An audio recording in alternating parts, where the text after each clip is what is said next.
lo rimon!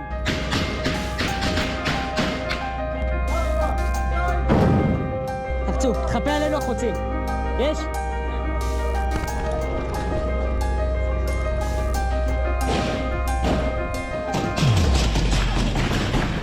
Ukraine রাশিয়ার পরে আবারও এক যুদ্ধের সাক্ষী থাকছে গোটা বিশ্ব। ইসরায়েল বনাম হামাস, এই দুই পক্ষের মধ্যে যুদ্ধ শুরু হয়ে গিয়েছে, কয়েক হাজার মানুষের মৃত্যু ইতিমধ্যেই হয়েছে। আর এই নিয়েই কিন্তু বিশ্বের কূটনৈতিক মহলেও কিন্তু তোলপাড় হচ্ছে। আর আজকে আমরা সেই বিষয় নিয়ে, এই ইসরায়েল হামাসের মধ্যে যে যুদ্ধ, সেই নিয়েই আমরা আলোচনা করব। আমাদের সঙ্গে রয়েছেন বিশিষ্ট সাংবাদিক এবং রাজনৈতিক বিশেষজ্ঞ অর্কপ্রভ সরকার। অর্কদা, যেটা বলছিলাম যে ইউক্রেন রাশিয়া দেখলাম, তারপরে এই ইসরায়েল হামাসের যুদ্ধ, কি কারণে যুদ্ধ এবং বিশ্ব কূটনৈতিক মহলে যে একটা তোলপাড় পড়ছে, আমরা দেখছি যে ইতিমধ্যেই ইসরায়েলের পাশে দাঁড়াচ্ছে আমেরিকা সহ জার্মান, ইটালি, ফ্রান্স, আবার হামাসের পাশে দাঁড়াচ্ছে লেবানন, ইয়েমেন থেকে শুরু করে কাতার, সিরিয়া, এরা পাশে দাঁড়াচ্ছে। কূটনৈতিক অবস্থাটা কি এবং এই যুদ্ধের প্রেক্ষাপট কি এবং তার প্রভাব কিভাবে বিশ্ব কূটনীতিতে এবং বিশ্ব অর্থনীতিতে পড়বে, যদি একটু বলেন। প্রথম কথা, সবার আগে অর্থহীন ভাষায় এই বিষয়টা স্বীকার করে নেওয়া উচিত, হামাস একেবারে আইসিসের সমতুল্য একটি জঙ্গি সংগঠন। এরা কোনোভাবেই বিপ্লবী নয়, এরা দুনিয়া জুড়ে ইসলামিক ক্যালিফেট প্রতিষ্ঠা করতে চায়। ভারতবর্ষ সবসময় স্বাধীন সার্বভৌম প্যালেস্টাইনের অস্তিত্বকে স্বীকার করে এবং একই সঙ্গে ইসরায়েলের সঙ্গে ঘনিষ্ঠ সামরিক এবং আর্থিক যোগাযোগ বজায় রেখে চলে। প্রশ্ন হচ্ছে, হামাসের সঙ্গে প্যালেস্টাইনের অবিংশবাদী নেতা ইয়াসার আরাফাতের অনুসারী গোষ্ঠীর সম্পর্ক অত্যন্ত তিক্ত। ইসরায়েলের সঙ্গে হামাসের সম্পর্কের যে বৈরিতা আছে, ইয়াসার আরাফাতের অনুগামী ফাতে গোষ্ঠীর সঙ্গেও তাদের বৈরিতা একই রকম। 2006 সালে গাজা স্ট্রিপে হামাস নির্বাচনে জেতে, তারপর সেখানে স্বাধীন প্যালেস্টাইন সরকারের যে প্রতিনিধিরা ছিল তাদের বিরুদ্ধে যুদ্ধ ঘোষণা করে, তাদেরকে খুন করে এবং শেষ পর্যন্ত ফতের কোনো অস্তিত্ব আর গাজা স্ট্রিপে নেই। ভারতবর্ষে প্যালেস্টাইনের দূতাবাস আছে, অর্থাৎ ওয়েস্ট ব্যাংকে যে প্যালেস্টাইনের সরকার আছে তাদের দূতাবাস ভারতবর্ষে আছে, অর্থাৎ ভারতবর্ষ প্যালেস্টাইনের স্বাধীন সার্বভৌম অস্তিত্ব স্বীকার করে। হামাস কিন্তু ইসরায়েলের অস্তিত্বই স্বীকার করে না। আবার আরাফাতের অনুসারীরা ইসরায়েলের অস্তিত্ব স্বীকার করে। ফাতে গোষ্ঠী মনে করে যে ইসরায়েলও থাকবে, প্যালেস্টাইনও থাকবে। হামাস মনে করে আরব ভূখণ্ডে ইসরায়েলের কোনো অস্তিত্বই থাকা উচিত নয়। এবার গাজা স্ট্রিপ, আয়তনে কলকাতার 1/4, গোয়ার 1/10, জনসংখ্যা 23-24 লক্ষ। একদিকে মেডিটেরিয়ান সি, অন্যদিকে ইজিপ্টের বর্ডার। এখন সেখানে 20-22 লক্ষ লোক বাস করে। তাহলে একদিকে মেডিটেরিয়ান সি, অন্যদিকে ইসরায়েল, অন্যদিকে ইজিপ্টের বর্ডার, তাহলে গাজা চারদিক থেকে ল্যান্ড এবং সি বর্ডার দ্বারা আবদ্ধ। এবার একটু ইতিহাসের দিকে ফিরে যেতে হবে। ইসরায়েলের সঙ্গে তো জার্ডানের যুদ্ধ হয়েছিল। সেই যুদ্ধের পর জর্ডন রিভারের ওয়েস্ট ব্যাংক ইসরায়েল দখল করে এবং জর্ডন সেই জায়গাটা ছেড়ে দেয়। গাজা স্ট্রিপও ইসরায়েল এই মিশরের অধিকৃত ছিল, লড়াই হয়, মিশর তার অধিকার ছেড়ে দেয়। এখন প্রশ্ন হলো, ইসরায়েল এবং প্যালেস্টাইনের মধ্যে দীর্ঘদিনের সংঘাত। 1967 সালের ইসরায়েল আরব যুদ্ধ, 1973 সালে ইহুদিদের এক উৎসবের দিন একই ধরনের ঘটনা ঘটেছিল। অনেকে এটা বলছেন পার্ল হারবারের সমতুল্য। পার্ল হারবারে কি হয়েছিল? 1941 সালে 7ই ডিসেম্বর জাপানের বিমান বাহিনী পার্ল হারবার আক্রমণ করে। পার্ল হারবারটা কোথায়? আমেরিকার মূল ভূখণ্ড থেকে 2000 মাইল দূরে, জাপান ভূখণ্ড থেকে 4000 মাইল দূরে, প্রশান্ত মহাসাগরের একটা দ্বীপপুঞ্জে। সেখানে আমেরিকার নৌঘাঁটি ছিল। অতর্কিতে আক্রমণ করে জাপান, মার্কিন বিমানবাহী রণতরী ধ্বংস হয়, ক্ষয়ক্ষতি হয়। তারপরে জাপান আমেরিকা এবং ব্রিটেনের বিরুদ্ধে যুদ্ধ ঘোষণা করে। তারপরের পরিণতি আমরা জানি, অতর্কিত আক্রমণ। এটাও পার্ল হারবারের সমতুল্য, যেটা 7ই ডিসেম্বর অতর্কিত ইসরায়েলে ঘটল হামাসের জঙ্গিরা। ইসরায়েলের ডিফেন্স এবং ইন্টেলিজেন্স কমপ্লিট ফেলিওর। মোসাদের মতো জগৎবিখ্যাত সংগঠন ইসরায়েলের এই ইন্টেলিজেন্সটা দেখে, তাদের কাছে কোনো খবর রইল না।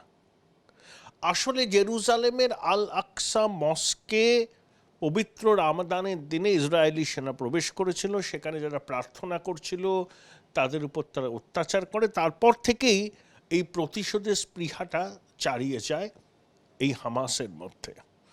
কিন্তু হামাস যেটা করেছে সেটা বর্বরতার চরম সীমা অতিক্রম করেছে। এবং হামাস কোনো মতেই বিপ্লবী নয়, তারা হচ্ছে বিশুদ্ধ সন্ত্রাসবাদী আইএসের অনুসারী। তাহলে 67 আরব ইসরায়েলের যুদ্ধের পর এই কনফ্লিক্ট চলছিল, টেনশন চলছিল। 1993 সালে অসলো চুক্তি হলো, 95-এ র্যাটিফাই হলো। হোয়াইট হাউসের লনে বিল ক্লিন্টন, ইসরায়েলের প্রধানমন্ত্রী রাবিন এবং প্যালেস্টাইনের সর্বাধিনায়ক, যিনি 48 সাল থেকে 9 দশকের মাঝে মধ্যে ছিলেন, ইয়াসের আরাফাত শান্তি চুক্তি করলেন। সেই চুক্তিতে কি বলা হলো? যে ওয়েস্ট ব্যাংকের 60% 60% এরিয়া ইসরায়েলের দখলে থাকবে, 18% থাকবে প্যালেস্টাইনের দখলে, আর বাকি 22% থাকবে ইসরায়েল এবং প্যালেস্টাইনের যৌথ তদারকিতে। প্যালেস্টাইনের অস্তিত্ব স্বীকৃত হলো এবং ওয়েস্ট ব্যাংকে ইসরায়েলি সেটেলমেন্ট বাড়ল এবং ইসরায়েল সেখানে সেটেলমেন্ট বাড়িয়েছে। সেখানকার যারা সেটেল করেছে তাদের নিরাপত্তার জন্য সেনা মোতায়েন করেছে। ওয়েস্ট ব্যাংকেও ইসরায়েল প্যালেস্টাইন সংঘর্ষ হয়, কিন্তু গাজার হামাসের সঙ্গে ওয়েস্ট ব্যাংকের প্যালেস্টাইন শাসকদের কোনো মিল নেই। 87 বছর বয়সী বৃদ্ধ আব্বাস সেখানকার প্রধানমন্ত্রী, যিনি ইয়াসের আরাফাতের অনুগামী ছিলেন। সম্ভবত 2017-18 সালে ভারতবর্ষের তৎকালীন প্রেসিডেন্ট প্রণব মুখোপাধ্যায়কে প্রধানমন্ত্রী নরেন্দ্র মোদী ইসরায়েলে যেতে বলেছিল। তো প্রণববাবু বলেন না, আমি শুধু ইসরায়েল যাব না, আমাকে প্যালেস্টাইনও যেতে হবে। তাই তিনি জর্ডন গেছিলেন, জর্ডন থেকে রামাল্লায় এসেছিলেন, ওখান থেকে তেল আবিব গিয়েছিলেন। আবার ইসরায়েলের সঙ্গে ভারতবর্ষের প্রযুক্তি এবং সামরিক মিত্রতা সর্বজন বিদিত। প্রধানমন্ত্রী নরেন্দ্র মোদী যখন গুজরাটের মুখ্যমন্ত্রী ছিলেন তখন থেকেই তার সঙ্গে বেঞ্জামিন নেতানিয়াহুর ঘনিষ্ঠ সম্পর্ক। পশ্চিমী দুনিয়া বরাবরই ইসরায়েলের সমর্থক, কারণ আমেরিকা মনে করে পশ্চিম এশিয়ায় ক্ষমতার ভারসাম্য রাখতে গেলে ইসরায়েলকে পাশে পাওয়া প্রয়োজন এবং ইসরায়েলের সুরক্ষা নিশ্চিত করা প্রয়োজন। ইসরায়েলের সঙ্গে সৌদি আরবের আগে কোনো ডিপ্লোম্যাটিক রিলেশন ছিল না। বাইডেন প্রশাসন উদ্যোগ নিয়ে সৌদি কিং এমবিএস এর সঙ্গে ইসরায়েলের কথাবার্তা চালিয়ে ইসরায়েলের সঙ্গে একটা ডিপ্লোম্যাটিক রিলেশন তৈরি হবে। কাতারের সঙ্গে হবে, বাহারিনের সাথে হবে, ইউএইর সঙ্গে হবে, এটাকেও তারা বলছে আব্রাহাম অ্যাকর্ড। আবার টার্কির স্ট্রংম্যান এরদোগান ইসরায়েলকে স্বীকৃতি দেয়, ডিপ্লোম্যাটিক রিলেশন আছে, আবার ইসরায়েলকে টেররিস্ট স্টেট বলে। লেবাননের হিজবুল্লাহ ঘোষিত হামাসপন্থী ইসরায়েলের বিরোধী। সিরিয়ার জঙ্গি সংগঠন ইসরায়েলের বিরোধী। আবার ইরান ঘোষিতভাবে ইসরায়েল বিরোধী, হামাসের পক্ষে। তাই ইসরায়েলের সেনা দামাস্কাস এয়ারপোর্টে বোমাবর্ষণ করেছে যাতে ইরান থেকে কোনো অস্ত্রবাহী কার্গো বিমান ল্যান্ড করতে না পারে। তাহলে ইসলামিক স্টেটগুলোর মধ্যে একটা সলিডারিটি আছে প্যালেস্টাইনের জন্য, কোনো সন্দেহ নেই। কিন্তু তার মানে এই নয় যে ইসরায়েলকে তারা সম্পূর্ণ একঘরে করে দেবে, তা নয়। ইসরায়েলের সঙ্গেও ডিপ্লোম্যাটিক রিলেশনশিপ পশ্চিমী এশিয়ার মুসলিম দেশগুলো তৈরি করতে চাইছে, আমেরিকা সেখানে মধ্যস্থতা করছে। এর ফলে কি হতে পারে, যদি এই যুদ্ধ দীর্ঘদিন ধরে চলে, ইসলামিক সলিডারিটি এটা দেখা যাবে, আবার পশ্চিমী দেশগুলো ইসরায়েলের পাশে এসে দাঁড়াবে। গাজা ভূখণ্ডে যদি ইসরায়েলের ট্যাঙ্ক এবং স্থলসেনা সরাসরি ঢুকে যায়, তখন লড়াইয়ের তীব্রতা বাড়বে, অর্থনৈতিক একটা সমস্যা দেখা দেবে। কারণ ওপেক গোষ্ঠীভুক্ত দেশগুলো যদি এই গাজাতে ইসরায়েলের আক্রমণের প্রতিবাদে তেলের উৎপাদনকে নিয়ন্ত্রণ করে, তাহলে বিশ্ব বাজারে ক্রুড অয়েলের দাম বাড়বে। ভারতকে আমদানি করতে হয়, তাহলে আমদানি খরচ বাড়বে। আমদানি খরচ বাড়লে পরেই নিত্য প্রয়োজনীয় জিনিসের খরচ বাড়বে, পরিবহন খরচ বাড়বে, তেলের দাম বাড়বে, ইনফ্লেশন বাড়বে এবং কারেন্ট অ্যাকাউন্ট ডেফিসিট বাড়বে। আমদানি বাড়লো, রপ্তানি কমলো, তাহলে কারেন্ট অ্যাকাউন্ট ডেফিসিট বাড়ে। তো এই হচ্ছে সার্বিক পরিস্থিতি। তবে ব্যাক চ্যানেল চলছে, এই যুদ্ধকে প্রলং করা হবে না, চেষ্টা অন্তত হচ্ছে। ইসরায়েল বলেছে উই আর অ্যাট ওয়ার, আমরা পশ্চিম এশিয়ার মানচিত্রটা বদলে দেব, গাজাকে আমরা ধ্বংস করে দেব এবং হামাসকে they will have to pay the price for this. এবং গাজাতে যারা নিরীহ প্যালেস্টাইনি আছেন তাদেরকে ইসরায়েল বলছে আপনারা যে কোনোভাবে ইজিপ্টে চলে যান। এই হচ্ছে ওভারঅল পরিস্থিতি। এবং যেমন গোদরা হওয়ার পরে গুজরাট হয়েছিল, তেমনি হামাস জঙ্গিদের অতর্কিতে ইসরায়েলের শহরে আক্রমণ, নির্বিচারে নরসংহার, পণবন্দি করার পরে কিন্তু ইসরায়েল রিট্যালিয়েশন করেছে, এটা নিয়ে কোনো সন্দেহ নেই। প্রত্যেক ক্রিয়ার একটা বিপরীত স্বতঃস্ফূর্ত প্রতিক্রিয়া থাকে এবং ভারতবর্ষ তার অবস্থান বদল করেনি। 7ই অক্টোবর যখন ঘটনাটা ঘটল, তারপরে প্রধানমন্ত্রী নরেন্দ্র মোদী ইসরায়েলের প্রতি সলিডারিটি দেখিয়েছিলেন, বলেছিলেন সন্ত্রাসবাদী হামলার আমরা নিন্দা করি। হামাস তো সন্ত্রাসবাদী গোষ্ঠী, এরা স্বাধীনতা সংগ্রামী নয়, এরা ISIS এর মতো নিষ্ঠুর। একদমই, এরা তো বলছে যে আমরা ওই ইয়েতে পুরো প্যালেস্টাইনি সাম্রাজ্য আমরা তৈরি করতে চাই, ওই স্বঘোষিত উদ্দেশ্য যেটা বলে দিচ্ছে, স্বঘোষিত ইসলামিক ক্যালিফেট তৈরি করতে চায়।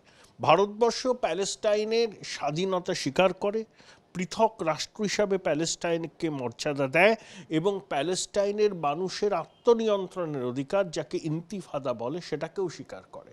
কিন্তু তা বলে এই নয় যে ইসরায়েলকে আক্রান্ত হলো সন্ত্রাসবাদীদের দ্বারা, তখন ভারত সরকার ইসরায়েলের পাশে দাঁড়াবে না। এটাই হচ্ছে বিষয়। প্যালেস্টাইনের স্বাধীন সার্বভৌমত্ব সত্তা স্বীকার করে, তাদের আত্মনিয়ন্ত্রণের অধিকার স্বীকার করেও ইসরায়েল যদি সন্ত্রাসবাদীদের দ্বারা রক্তাক্ত হয়, ভারতবর্ষ ইসরায়েলের পাশেই গিয়ে দাঁড়াবে। আমরা কথা বলছিলাম বিশিষ্ট সাংবাদিক, বর্ষিয়ান সাংবাদিক অর্কপ্রভ সরকারের সঙ্গে। তিনি একদম পরিষ্কার করে দিলেন চিত্রটা, যে কী কারণে এই ইসরায়েলের উপর আক্রমণ হামাসের এবং গোটার বিশ্বে কূটনৈতিক মহলে বর্তমান অবস্থাটা কীরকম, এবং এই যুদ্ধ যে কোনোভাবেই প্রলং অর্থাৎ দীর্ঘায়িত হবে না, এবং সেখানে বেশ কিছু কূটনৈতিক ব্যাপারও রয়েছে। এবং ভারত সরকারের, ভারতবর্ষের এই যুদ্ধে অবস্থান কি হবে এবং এই যুদ্ধে বিশ্বে অর্থনৈতিক বাজারে কি প্রভাব পড়বে, একদম পরিষ্কার করে তিনি বুঝিয়ে দিয়েছেন। এবং সেটাই কিন্তু অন্যান্য যারা ইন্টারন্যাশনাল আন্তর্জাতিক বিশেষজ্ঞরা রয়েছেন তারাও কিন্তু একই কথা বলছেন, যে এই হামাসের ইসরায়েলের উপর আক্রমণ সেটা কিন্তু দীর্ঘায়িত হতে দেবে না, বিশেষ করে পশ্চিমী দুনিয়ার দেশগুলো। কেননা এতে এই যুদ্ধ বেশি দিন চললে বিশ্ব অর্থনীতিতে তার প্রভাব পড়া অবশ্যম্ভাবী এবং সেটা এড়াতেই কিন্তু এখন যেমন হামাসকে কিন্তু সরাসরিভাবে কেউ সমর্থন করছে না, কেননা হামাস যে কাজটা করেছে সেটা কিন্তু একদম সন্ত্রাসবাদী হানা এবং সেটাকে কোনোভাবেই সমর্থন করছে না। সেই কারণেই ভারতও কিন্তু ইসরায়েলের পাশে দাঁড়াচ্ছে এবং ইরান যাতে কোনোভাবে, যে অভিযোগটা বারবার উঠছে যে ইরান সামরিকভাবে অস্ত্র সাহায্য দিচ্ছে হামাসদের, সেটাও যাতে কোনোভাবে ঠেকানো যায় সেই নিয়ে কিন্তু যুদ্ধক্ষেত্রের বাইরেও কিন্তু আলোচনার টেবিলে আলোচনা চলছে। এখন দেখার এই যুদ্ধ কতদিন চলে এবং কতদিনে এই সন্ত্রাস বন্ধ হয়, কতদিনে এই হাজার হাজার এই নিরীহ মানুষের হত্যা বন্ধ হয়। ক্যামেরায় স্বপন রায়ের সঙ্গে রিমিক মাঝি, ট্রাইব টিভি, কলকাতা।